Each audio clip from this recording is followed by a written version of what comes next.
So guys, welcome to another edition of Rage Against the Dice, and this is the Walking Dead All-Out War. We've been asked a couple of times if we do one, so today I'm doing Walking Dead How to Play, and it's just going through the basics, and then we'll do a scenario. Now this is solely solo play at the moment.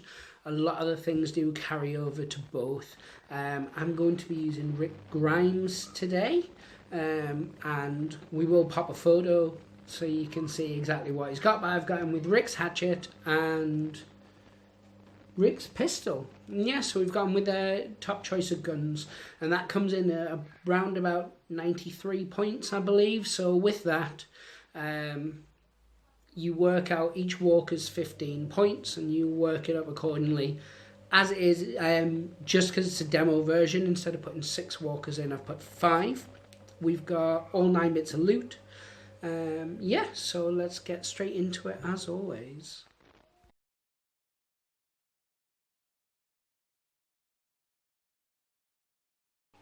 So today I'm using Atlanta Camp Leader Rick, who's a tactician, as you may have seen in the photo. I'm also, for the first time I think in our video history, we're using the map that comes with the starter set. Now the starter set's really good. It comes with everything you need to play. It comes with cardboard versions of all the scenery. It comes with tokens to use as loot. It comes with a kill zone, which is how you measure whether you're within a walker's attack range. It comes with a measuring stick. It also comes with the threatometer, or your little threat tracker, which I'm starting on 1 for this particular one. It comes with supplies, and it comes with event cards for multiplayer. Now the cards I'm using today are specifically the solo play cards, and they come directly from the Prelude to Woodbury set. In all the different sets you do get extra cards. You can mix them together, you can have them separate. It's entirely up to yourself. As you can see there, I've got 5 walkers on. I measured a 5-inch at either side in like a band going across here and across there, and then the middle section is the walkers section, and as I said, down here we've got Rick. So what we're going to do is we're going to run through some of the basics, using like your quick rules, just explaining what a few things are, and then we can get going. So when you play the game, it's set out into 4 stages. The first is the action phase, in which players activate their survivor models, moving them around the table, however walkers may react to that. And that depends on whether you do a sneak or run, and we are going to cover that. Then there's the event phase. The walkers are activated and will move towards the survivors, and that's what you use that kill zone for. And in the event phase, you'll also draw an event card, and action, whatever it says on that. Then there's the melee phase, which is your 3rd phase, which is where you fight all hand-to-hand combats, and whoever has initiative would go first, or would pick which battles first, and you'd go and you'd do them that way. And then the end phase, any dead walkers can stand up. If you've been bitten, you have to roll to see whether it's affecting you and you're going to lose wounds from it or not, and that type of thing. So yeah, we're going to go straight into the action phase and some of the things that you can do in that. So let's get started. So here we can see Rick Grimes, and he's the only character, so he would be the one who activates first. It's very simple. So survivors are activated at a time, each making 2 different actions, and they can't make the same action twice. But there are more options in the game that allow you to do different things. So we're going to just look at the basics of moving to start with. So you can sneak up to 4 inches and you can run up to 8 inches. However, that creates noise. And to show this, it's actually marked out on your little thing. So you can move from there to there, front of base to front of base. And that's absolutely fine. So I'll just pop it back. However, if you were to say run 8 inches, so you're going to do a full run move, so that's this guy over to here. So he runs up against that car. It would instantly cause noise. And now the way noise works is you measure 10 inches from the noise, so where Rick stopped, like so. And again, noise and mayhem is measured on the back of the ruler, so that's pretty cool. You measure 10 inches, you pick the closest standing walker that isn't already in base contact with a survivor, and then they shamble 6 inches in a direct straight line towards the noise. If something, like there's another model in the way, they'll come into contact with them. If there's a barrier or something like that, they'll hit the barrier and stop. So it's pretty cool in that respect. If a walker, for instance, like this one here, he's heard the noise and he'd move 6 inches, so I don't need to measure that. You can see that's definitely within 6. But he'd come into base contact with Rick. Now Rick would lose his second action because he's in base contact with that model. So I'll show you a different example of it. So we'll put Rick back here. We'll put the walker here. And then, so he's done a move up to there. Now the walker would shamble forward. We're ignoring this guy here because it's just for this example. So he'd shamble across his 6 inches and he'd hit the barrier. If he was already against the barrier and Rick ran up to it, which made the noise, he would just shambles around because he's already against it. So it is very tactical in the way that you can use the noises to lure walkers around. It's pretty good in that respect. One thing I did sort of neglect to mention because we're doing solo play, but if it's a multiplayer based game, the first thing you would do in the action phase is you would do initiative. And that's something we'll cover when we do the multiplayer version of it. But initiative goes in turns after the initial deciding who goes first. But anyway, back to action. So we've covered moving. Moving's pretty simple. You can move 4, absolutely free. You can move 8, and it will draw a walker closer with something which is called noise. The next thing is shooting. So on everybody's card, they have 3 stats: a melee, a shoot, and a defense, and it's represented by showing you the number of dice they can roll. It's very, very simple, and I think it's catered towards the board game crowd, and it works very, very well. So Rick, the Atlanta camp leader, starts with 1 blue die for his shooting. He then has a gun, which is helpful in terms of shooting, which is Rick's pistol. Now that also adds 1 blue die to the ranged attack roll. So when you're shooting, the thing to remember is that it has to be in range, so the gun will tell you on it whether it's in range. And then you also have to remember that it will cause mayhem. Now that works very, very similar to noise, and we're going to demonstrate that in a moment. So, we've got this shot here, which is Rick shooting at... We'll put this walker here, because we'll do cover as a separate thing. So Rick is shooting at this walker. His gun has a 10-inch range, so he's definitely within range. So Rick would roll 2 blue dice.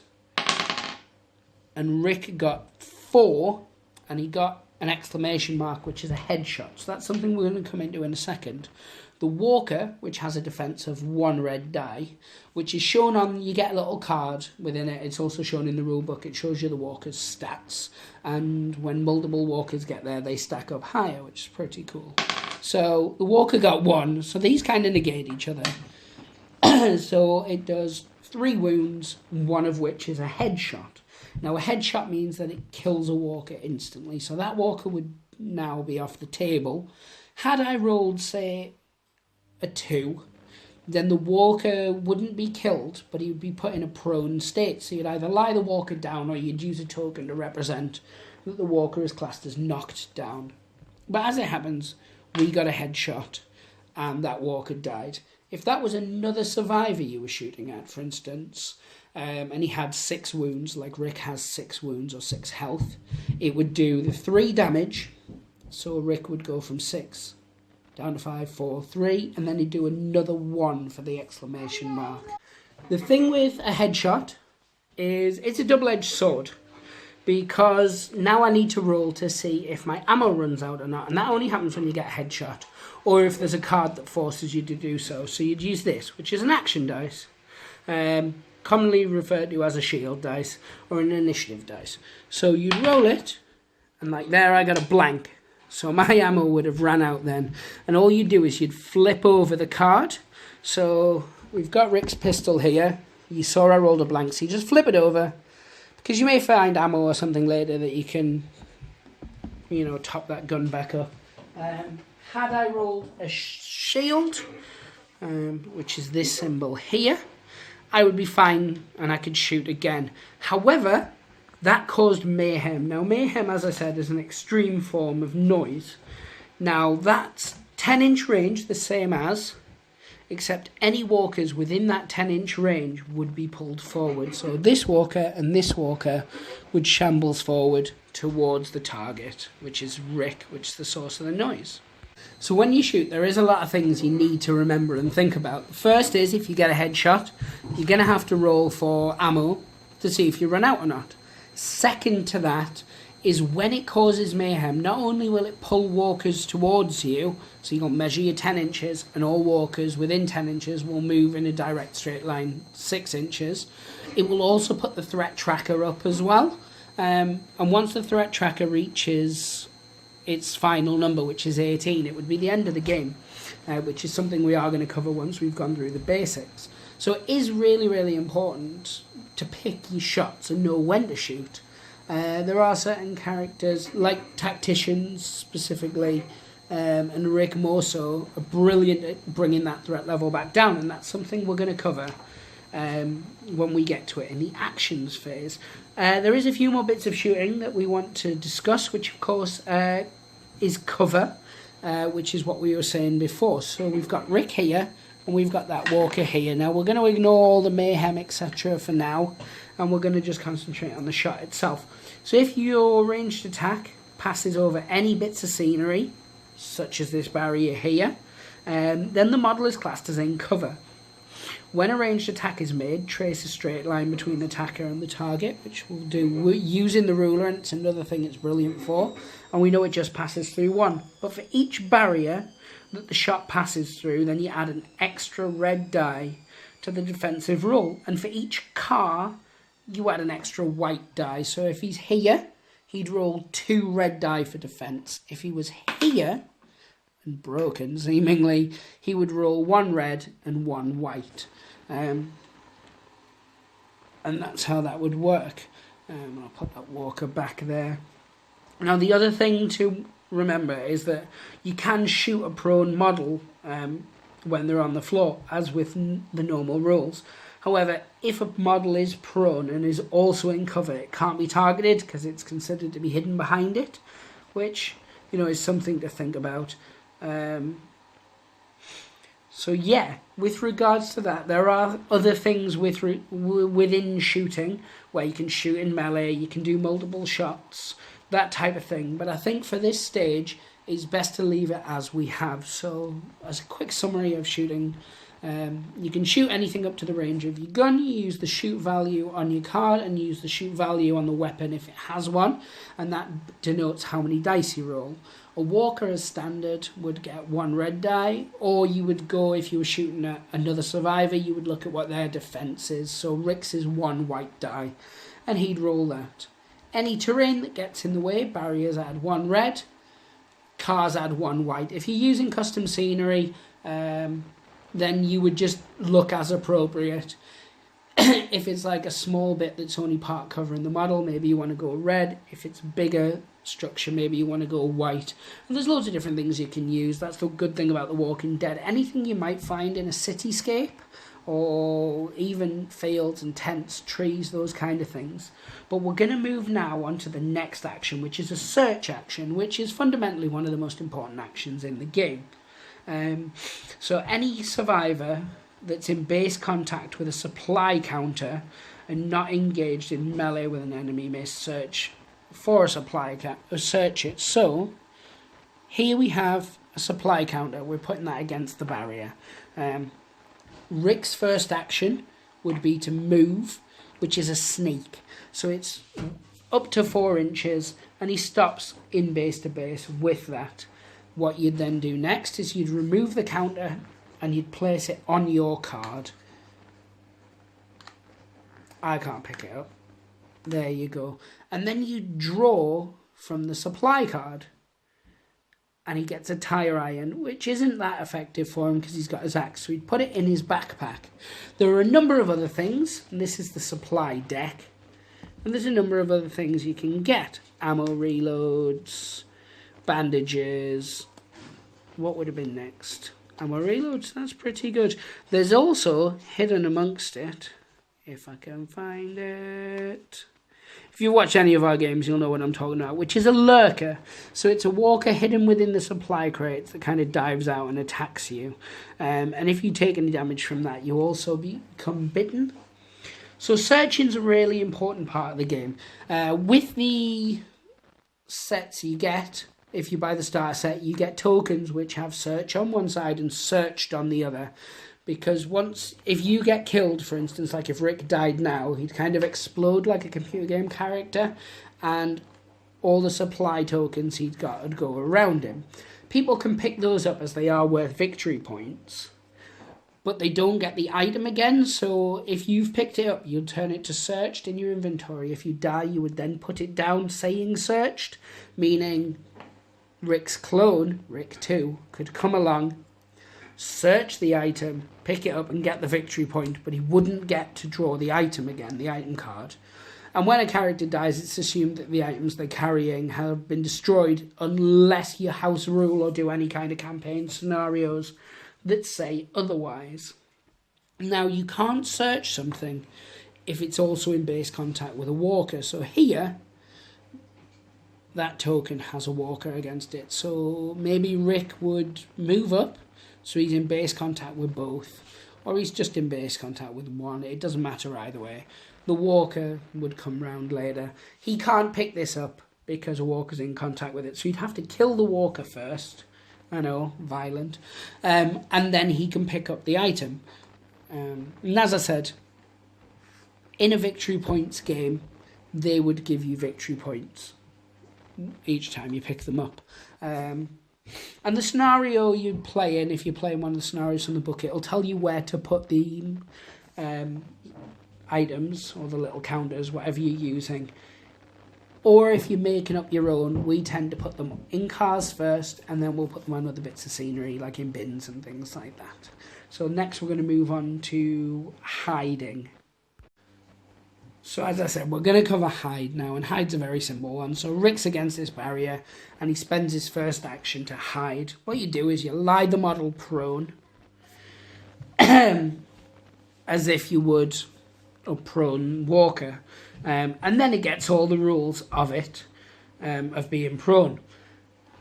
You can't hide if you're within a walker's kill zone. So if this walker was here, for instance, and you can see the kill zone would cover Rick, Rick can't hide. So hiding's quite effective, and it was like we were saying before with cover. If you're prone and you're behind cover, you can't be targeted.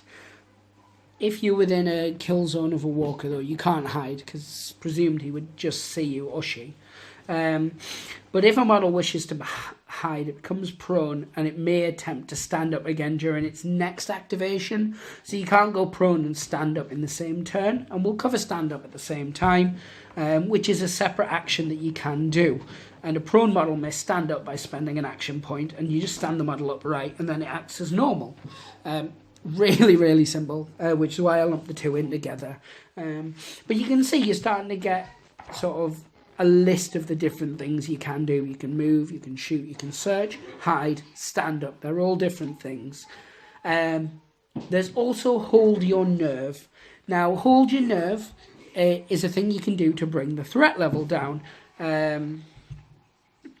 So what you would take is the action die again, and you would roll that to reduce the threat level by 1. And it can't be attempted by a model that's actually panicking, and that's something we'll come to at a later point, what panicking is. So if you're a tactician, however, you automatically reduce the threat level, so you don't need to roll for it. Like there, I got a black, so I wouldn't have reduced it. But if you get that, threat level comes down by 1, and that's holding your nerve. As I said, Rick's a tactician, so any tactician would automatically pass that roll. So you wouldn't need to do the roll, you would just reduce the threat by 1. And then Rick has a special ability called Stay Calm, where instead of performing a hold, your nerve, he does a Stay Calm, and you roll 1 blue die, and it reduces the threat level by that many. So it's pretty good because you can reduce it by 3. And it makes Rick very handy to have. Not that Rick wouldn't ever be handy, because he's Rick. The show and the game is pretty much based around him. I know Robert Kirkman has said he could kill Rick off at any point and carry on with another character, but I think people would freak out, to be honest. So we're going to move on to the next action. So the next action is Swap Item. Now this action allows the survivor to rearrange the equipment cards they're currently carrying, moving weapons, armor and items from their pack to a usable armor item slot and vice versa. Any number of cards can be swapped as a single action. What you can also do though is you may give any of your equipment cards to a friendly model within your kill zone. So if you had Rick and Carl, for instance, and Rick's ammo ran out, but it was Carl's turn, Carl activates, he moves within Rick's kill zone which is this, and then he could give Rick like an ammo reload if he has it, or if he doesn't have it, he could give Rick his gun. It also means if you started with a really bad weapon, or a knife that was good, it doesn't give you any bonus dice, for instance, but it has like a sharp effect, and then you picked up a hatchet, you could spend an action to swap those round. It also sometimes is quite effective if you've got, an item in your backpack that you really want to use. Spend the item. But swapping items, it's a very simple one. As is the next one, to be honest, because we've already covered it when we were talking about moving, which is make noise. You can consciously choose to make your model make noise. And in the rulebook, it's described as such. The survivor jumps up and down, waves their arms about, and shouts to attract the attention of the model, or to attract attention of a walker. So it makes noise, and then it follows the same rules that we covered with running. It would pull the nearest walker within 10 inches towards you 6 inches. If the walker hits a barrier or something like that, it would stop. Otherwise, it would come into base contact with you. So that's most of the actions now. There's only one left to cover, which is special actions, which is some models are able to use special rules as an action or have access to unusual items of equipment that require a special action to use. Unless stated otherwise, items that allow special actions must be equipped for the action to be used. So if you've got something in your backpack that has a special action, unless it says you can't use it from your backpack. It must be equipped in either your head, body, or item slots, depending on what the item is. So that's in terms of phase 1, the action phase. We've covered it all off, really, there. You activate a model, you do your 2 actions with it. If it's multiplayer, the opponent would then activate theirs, and you would vice versa. I activate 1, you activate 1. If it's single player or you're playing a solo play, you'd activate each of your characters one by one until everybody's actioned, and everybody gets 2 actions unless it states otherwise on their card, or they are panicking and that gives them extra or less actions. So that's the actions phase. We would then move on to the next phase, so we're going to cover that in a moment. So the next phase is the event phase. This is the phase where the walkers get a chance to interact. It's broken down into 2 specific sections, which is kill zone and draw an event cards. The first thing you do is you take your kill zone like so, and you place it over the head of a walker to see if it's within combat range. Because Rick is within this walker's kill zone, the walker would move up and engage Rick in melee. If the walkers are out, then that's absolutely fine. They stay exactly where they are. Walkers can't pass through scenery or things like that. So, for instance, here, if he's within the kill zone, but he doesn't have the movement to get all the way around. He would kind of just stop against it because he moves in a straight line. Once he hits that, he would then shimmy, shimmy, shimmy. The rules are really, really good with regards to the movement of the walkers. And they're covered in great detail in the book. As I said, I'm just going to skim over them because I still want people to buy the game, buy the rulebook and read it themselves. But it just says, so throughout the rules and cards, you will see the term eligible walker. And this term applies to any walker not currently prone or already in combat with somebody. If they're in base to base, they're no longer eligible for any of the special stuff the card says. Walkers always move at a shamble, which is 6 inches, and they always move in a dead straight line, usually towards a model or the source of mayhem, or in some other direction specified by a card. If a rule requires a walker to move towards another model, it moves towards the centre of the model space. Walkers cannot pass over or through scenery and will stop instantly when they come in contact with a piece of scenery. It says that, note, this may result in a combat against a survivor that is defending a barrier, and that's something we're going to come to in the combat phase. If a walker starts its move already in contact with a piece of scenery, it will move around that bit of scenery by the shortest possible distance, which is just what we were saying before. If it walks up against it, it stops. If it's already against it, it would just shamble around. Walkers don't attack other walkers. They just pass by them. And if a survivor's in a walker's path, then the walker will move into base contact with that model. So things to remember with the kill zone is if there's multiple models within the same kill zone, so you had Rick and Carl, the walker would move towards the closest one. Other than that, kill zones is very simple. Place it over the head, anything within, it moves towards it. And it'll never move more than it's 6 inches.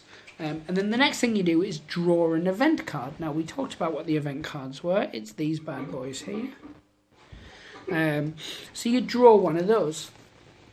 And you do as it suggests. So currently, for instance, we're on we're on an all quiet threat. So it's called distracted. Tells you at the top what it's called.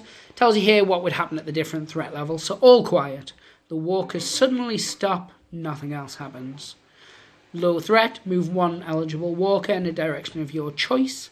Medium threat, roll one white die and move that many eligibles, etc. And you get different ones and they have different things. Now there's this here, and this is important. Sometimes you'll draw a card, like Too Quiet for instance, and it'll say +1 to the threat.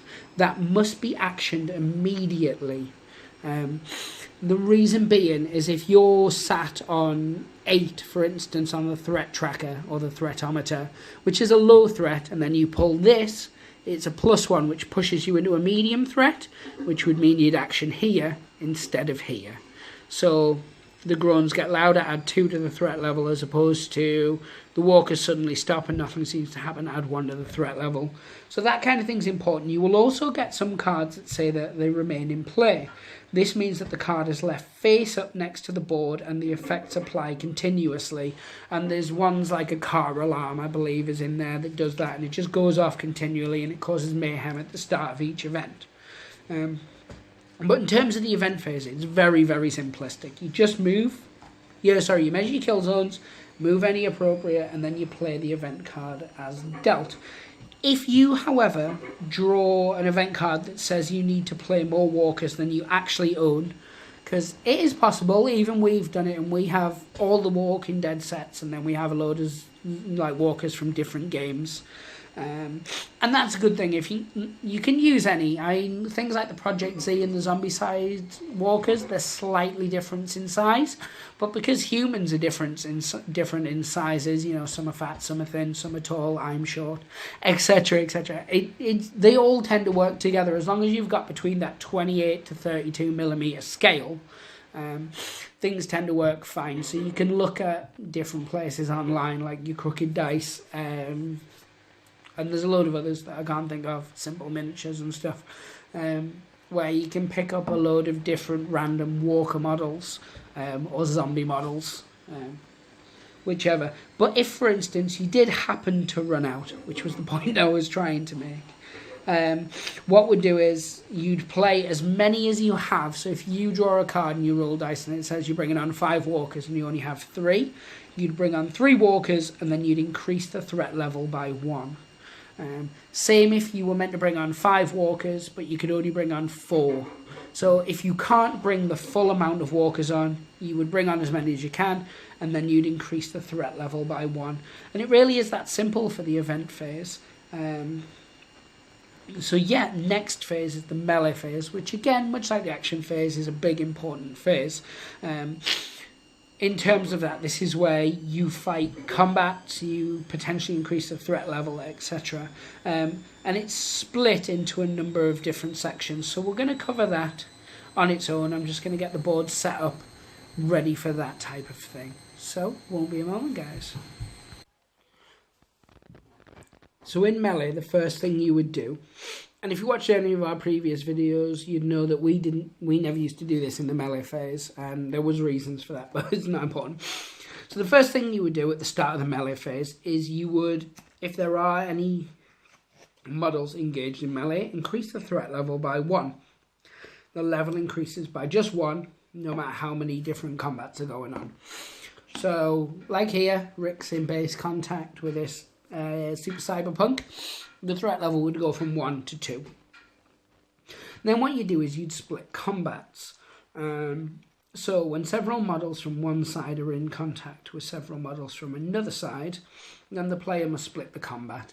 So if Rick's in base combat with one model, that's fine, that's just one model.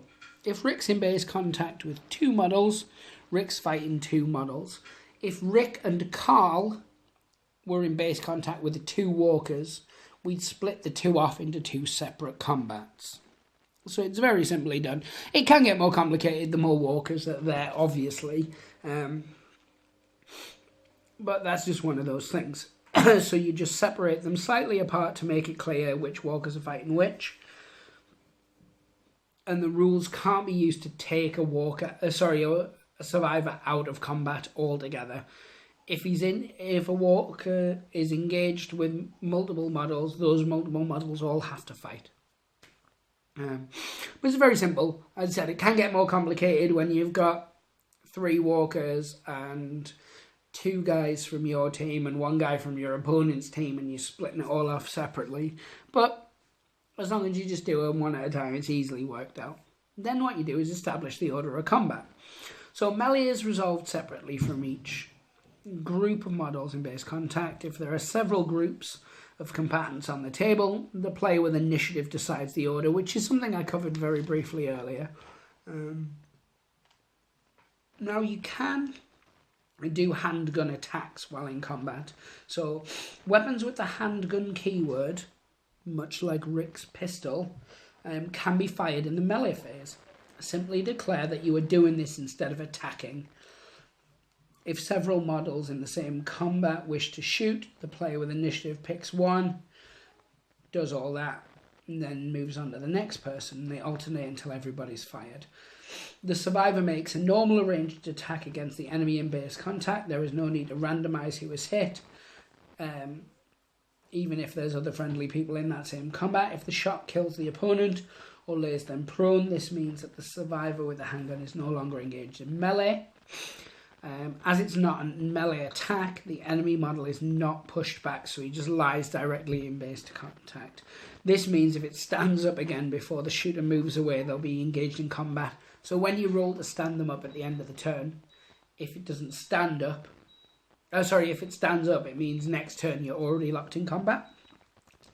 If the model fires is still engaged after the shot is taken, it may only choose to defend during the melee phase when the walker attacks back or the other person attacks back, etc. And as always, gunfire still causes mayhem, and it can actually cause it to split into further combats. I've seen it happen where we've done the gunshot in combat and it's actually ended up that Rick had 3 more people around him and a couple of others had walkers around them. So it's, again, something to remember. Then the way it would work is you'd resolve your melee after that shot. So all shots are done, like, right, now it's melee phase. So most survivors will choose to attack their opponent. And as I was saying before, you have melee, shoot, or defense on your card. So Rick, for instance, has 1 white for his melee. And then his axe gives him a white as well. So he'd roll 2 white against 1 walker's red. And you would roll and you would see who beats off against each other. That sounded really wrong, but you know what I mean. So if a model has several melee weapons, it may choose 1 before any dice are rolled. It cannot add the bonuses from the other weapons that it may have.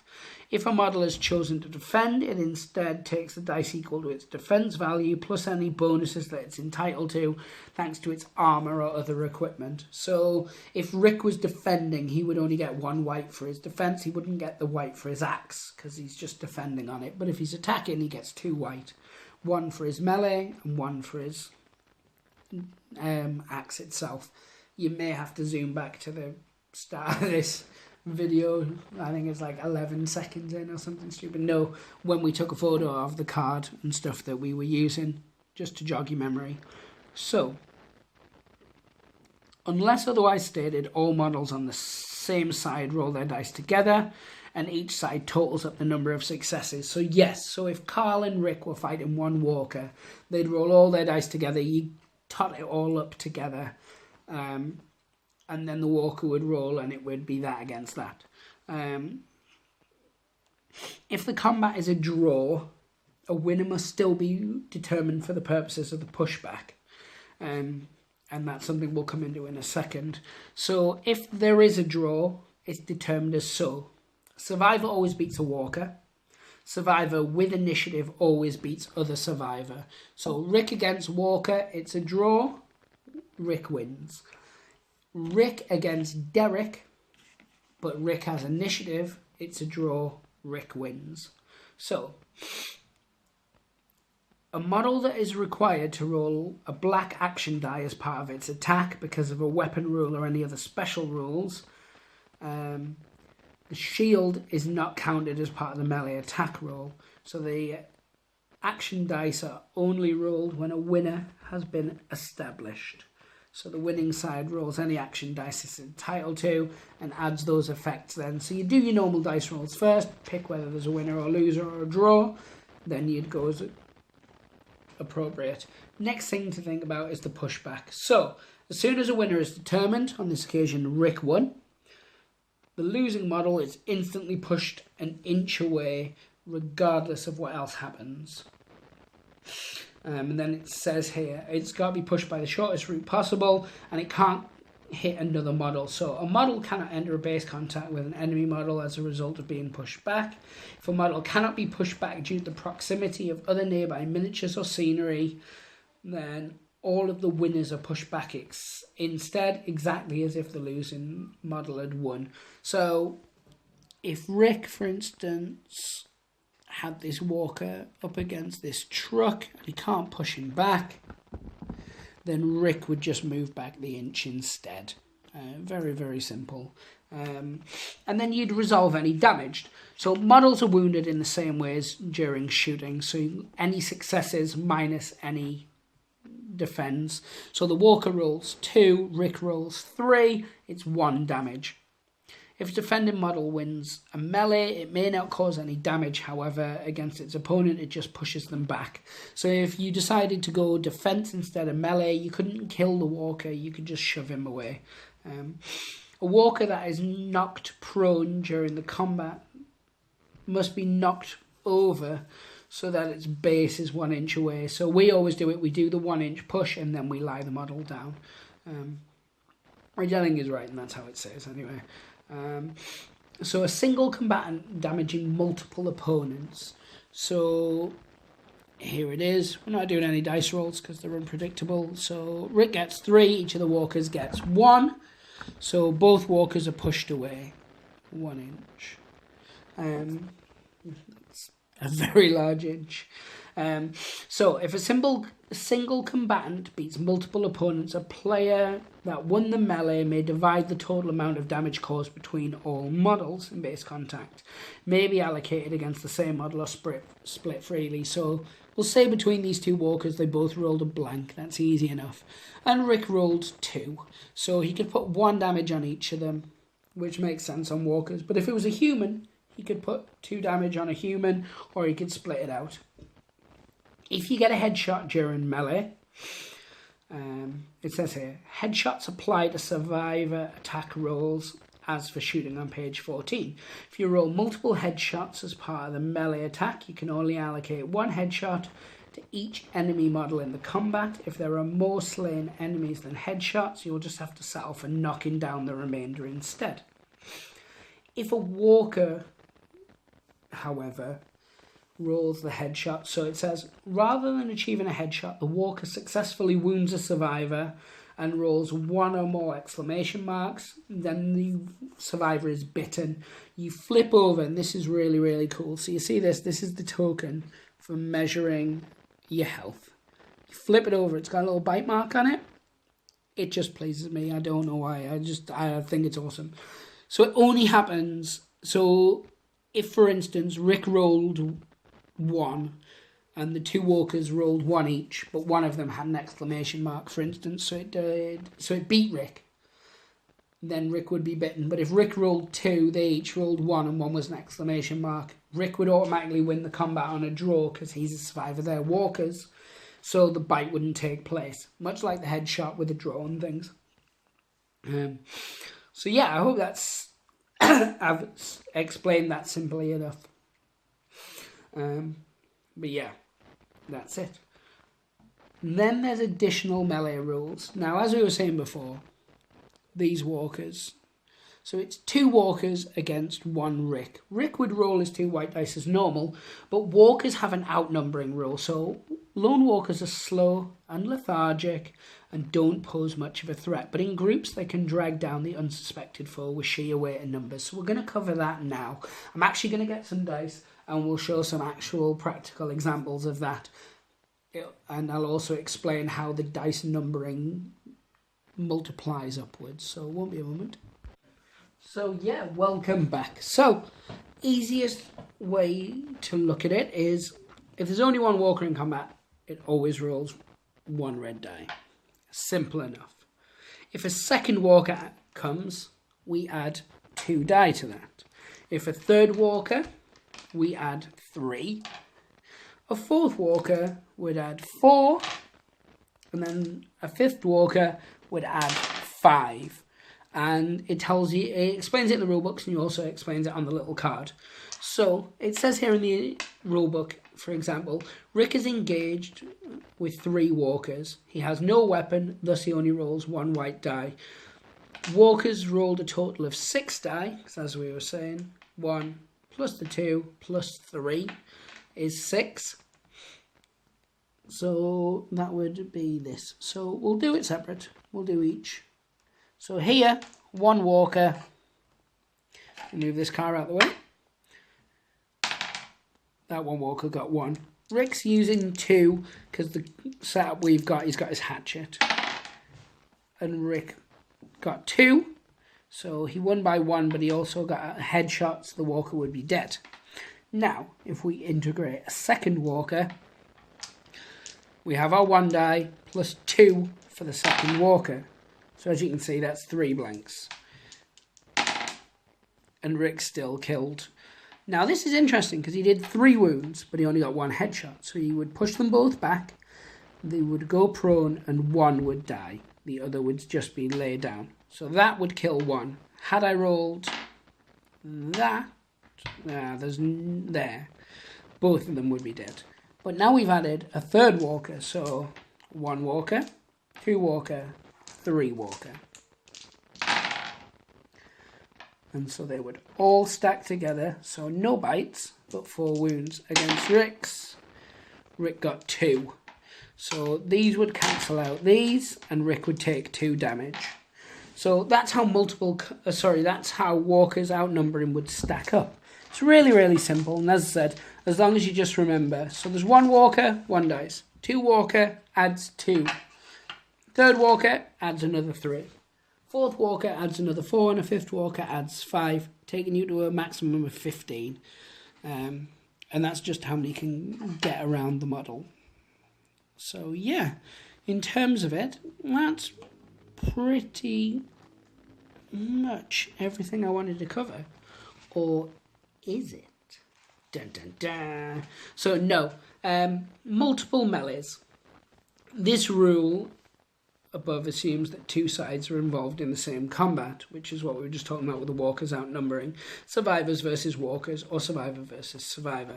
If there is a third three-sided combat, however, where both players have models fighting walkers in the same melee, their attacks are treated slightly differently. To keep things simple, walkers do not fight as a side of their own when joining a fight between rival survivors. Instead, walkers add their dice to one of the survivor sides. So if it was Rick versus Patrick, for instance, or Derek, and a walker joined the fight as well due to the kill zone, then it would be a three-way fight, and I'll explain exactly how that would work. So, the player with initiative chooses who each walker attacks this turn, and walkers can never fight on both sides. So, the person with initiative is always going to choose the walkers to fight with him. So a side that benefits from walker attacks cannot choose to defend.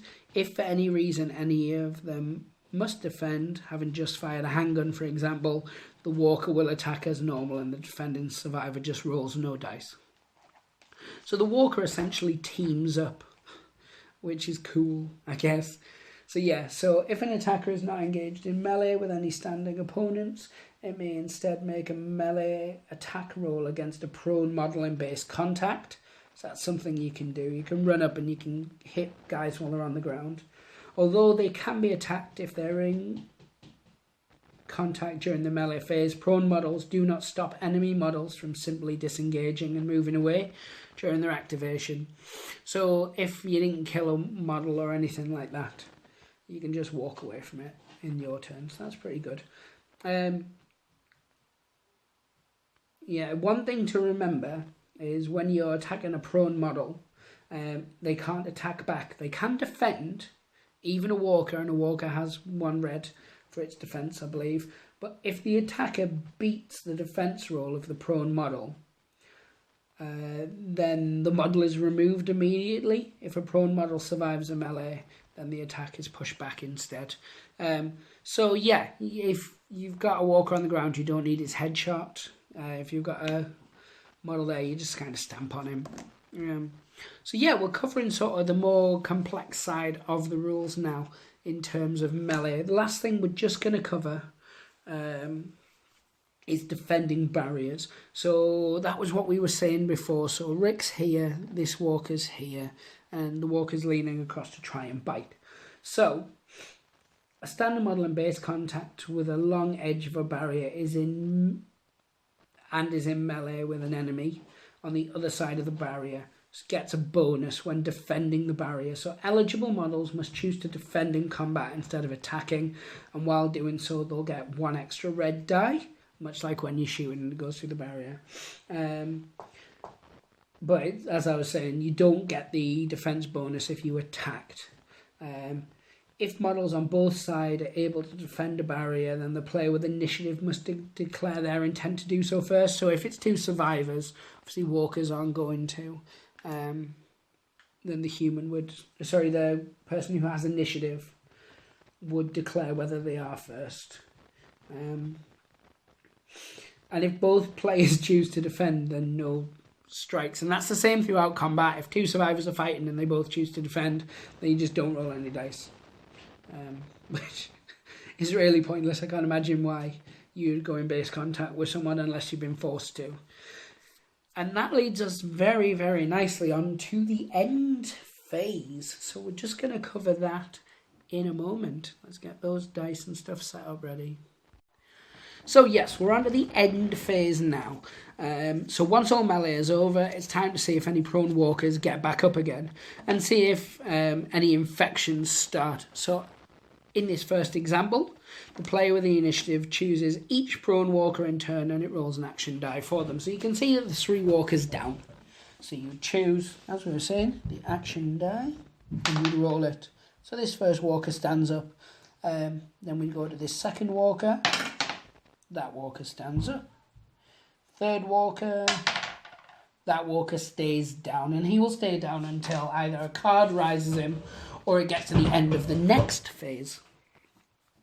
So that's really, really simple. One thing just to show is point to which one you're doing first to stop any arguments. I've seen people bicker over, but you didn't say it was that one you were standing up. Just point to them. It's really simple. And then you do infections. So any survivor model with the bite symbol, which we were looking at before, shown on its health tracker, must test to see if anything nasty happens to them. Begin with a player with initiative and alternate until each player is tested. So again, it's the action die. Very, very simple. You'd roll it on a shield. There is no effect, and the survivor shrugs off the injury for that turn. They don't lose the bite. They've still got it. They just don't take any damage. If you roll a blank, however, the survivor loses 1 health immediately. If it causes death, then the survivor is removed from play and you're replaced with a prone zombie or a prone walker, and then all of the models and equipment is lost, which is what we said before. So yeah, it's really, really simple for the end phase. You check to see if any dead stand up, which we always forget, and then you check for infections, which I never forget because it's funny. And then after that, you do any other final rules. Like some cards may say that they activate at the end of the turn. And then as the very last thing you do, you just hand the initiative shield to the next person. And then you begin anew. So yeah, that was pretty much it. You've got 4 phases, as I said. Which is really, really simple. Action phase, event phase, melee phase, end phase. There's little things to remember, which is that when you activate your model, if the threat level is higher than their nerve, then you have to roll like the special yellow panic die, and different things can happen to that. So you check before activating the model. So it's my turn, I'm going to activate Rick. I would check for him, and you'd roll that yellow die, and it's got a number of different symbols, and they do different things. Other than that, there's not a lot. Running 8, sneak is 4. You can try and climb things as part of your move, where you just roll the action die. On a shield, you're successful, and on a blank, your move ends. If you've got the skill runner, though, you pass automatically, like Glenn has it, so he can automatically jump onto boxes and things like that. It's pretty cool. Line of sight's really, really important. If a model's prone behind a barrier, you can't see it. If terrain's in the way, you have to add the appropriate amount of dice. Headshots are cool. Against survivors, each headshot inflicts 1 extra damage. So if Patrick, for instance, was shooting Rick with a crossbow and he did 3 damage and got 2 headshots, it would actually do 5 damage minus whatever Rick rolled. If the attack kills the survivor, they're just removed and they don't come back as a walker as well, so that's pretty good. Against walkers, any headshot will remove the model permanently. Any survivor that rolls a headshot with a ranged weapon must roll for its ammo roll, which we covered, and then only 1 headshot may be allocated to each model in melee. So if you roll 3 dice and you get 3 headshots against, you only allocate it to 1, which is all things we've covered. And then with regards, because we've been doing this with regards to solo play, single player always has initiative, and any reference to either the player or the opponent obviously refers to the single person. And at the end of each turn, when you would normally do the initiative phase, instead you would increase the threat level by 1 in solo. We always do it at the start of the turn. It doesn't really matter, but if you're playing it and you're playing in tournaments and stuff and you want to follow complete strict, you do it at the end of the turn, not the start of the next turn. And then any event cards referring to a direction of the player's choice moves the walkers towards the nearest survivor instead. So where you may draw an event card that says the person with initiative moves walkers, their choice, instead you just move them towards the nearest. So that's basically a wrap-up of how you play the game. What I would suggest is buying the starter set, as it's brilliant. You get a number of walkers, you get the dice, you get the mats, you get cardboard versions of the scenery. All the scenery used today is by Mantic, and it's the exact same size and shape. it's just plastic versions, or resin, I can't remember which. I think it's plastic. Plastic versions of the cardboard scenery, so don't think, oh, the sizes are different. So if you just want to use the cardboard, you're more than welcome to. In the main set, you get 15 event cards, you get 8 equipment cards, 16 supply cards, 9 counters for supplies, 10 health counters, 10 activation counters, which is like a little white circle with a cross on it. We never use them because we don't play really big games, but I can see why people would. And then, as I said, you get the threat tracker, the kill zone. The threat tracker is really, really important. I don't think we've really done it justice in this video, but you can see all quiet, low threat, medium, and high. We call it a threatometer, mainly because it bothers Alan. But if it reaches here, 18, it means that at the end of that turn, if you can't lower it by any other means, it's the end of the game, and you've lost, effectively. If you're playing in solo play, it's usually a case that you have to collect 7 of the 9 objectives, unless you've set your own objectives. But that's the standard. But yeah, I would get the main game, as it comes with a really, really good quick start guide, and it's like a 2-player guide. And first you play on a little 10x10, which is this. And it's Rick against Sandra and Patrick. And it talks you how to do the basic stages. And then it has a second tutorial in it, as I recall. It does. And that second part of the tutorial is called Saving Your Own. Again, it uses a 20x20. And in that, it's Patrick, Derek, and Sandra against Rick and Carl. And it teaches you how to shoot and some of the other basics. So I would definitely advise getting it. I really would. I know all the other sets are cool, and like a lot of people, like if I hadn't got the Kickstarter stuff, I would have wanted to go for like Glenn or someone like that.